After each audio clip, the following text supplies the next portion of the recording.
అందరికీ శుభోదయం. మనం తెలుగు మోడల్ లెసన్ అంటే ఎవరైనా ఇన్స్పెక్షన్కి వచ్చినప్పుడు ఏ ఏ సోపానాలు పాటిస్తే మనం దిగ్విజయంగా పాఠాన్ని పూర్తి చేసుకుందాం అనేటటువంటి విషయాన్ని ఈ వీడియోలో విందాం. మొట్టమొదటగా మనం క్లాస్కి వెళ్ళగానే పిల్లల్ని ఆప్యాయంగా పలకరిస్తాం. ఆ పలకరింపు పూర్తయిన తర్వాత ఉన్ముఖీకరణ రెండవది సోపానం. అయితే ఉన్ముఖీకరణలో మనం మొట్టమొదటగా పాఠాన్ని మొదలుపెట్టినట్టయితే పూర్వజ్ఞాన పరిశీలన ఉంటుంది. దానికి సంబంధించి అంటే మనం ఏ పాఠాన్ని అయితే చెప్పబోతున్నామో దానికి సంబంధించినటువంటి నాలెడ్జ్ పిల్లల లోపల ఎంత ఉంది అని తెలుసుకోవడం కోసం మనము దీనికి సంబంధించినటువంటి క్రియేటివిటీస్ ఏవైనా కృత్యాలు చెప్పవచ్చు. అంటే ఒక కథ చెప్పవచ్చు, లేదా కొన్ని చిత్రాలు చూపించి దానికి సంబంధించినటువంటి ప్రశ్నల ద్వారా రాబట్టవచ్చు. ఇట్లా రకరకాలుగా మనం ఉన్ముఖీకరణలో పూర్వజ్ఞాన పరిశీలన చేయొచ్చు. లేదా పాఠం మొదలుపెట్టాము, తర్వాత భాగాన్ని చెప్పాల్సిన అవసరం ఉంది అన్నప్పుడు పునశ్చరణ చేస్తాం. అంటే ముందు రోజు మనం ఆ పాఠానికి సంబంధించినటువంటి విషయంలో మనం ఏమైతే ఇంటి పని ఇచ్చామో ఆ ఇంటి పనిని పరిశీలిస్తాం. ఆ ఇంటి పనిలో ఏవైనా లోపాలు ఉన్నట్టయితే సవరణ చేస్తాం. తర్వాత మూడవ సోపానం శీర్షిక ప్రకటన. అంటే ఈరోజు మనం ఏ పాఠ్యభాగాన్ని అయితే చెప్తున్నామో మొదట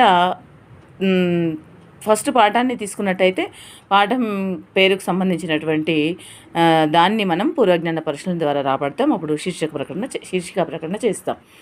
లేదా పునశ్చరణకు సంబంధించింది అయితే ఈరోజు పాఠ్యభాగం అని ఆ పాఠ్యభాగం సంబంధించినటువంటి వివరాలు తెలియజేస్తాం.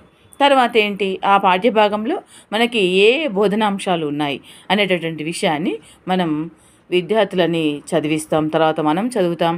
ఆ తర్వాత దాంట్లో ఉన్నటువంటి అర్థం కానటువంటి విషయాలు ఇలా వరుసగా కృత్యాలు నిర్వహించి దాంట్లో ఉన్నటువంటి వివరణలని అర్థ విశేషాంశాలన్నింటినీ కూడా తెలియజేస్తాం. తర్వాత పునశ్చరణ ఉంటుంది. అంటే మనం కాలాంశం మొదటి నుండి ఈ బోధనాంశాలను తెలియజేసేంత వరకు కూడా విద్యార్థులు ఏవైతే తెలుసుకున్నారో వాటిని మనం పునశ్చరణలో వివరిస్తాం. అంటే సంపూర్ణంగా కాలాంశం యొక్క సంబంధించినటువంటి వివరణ అంతా దీంట్లో ఉంటుంది.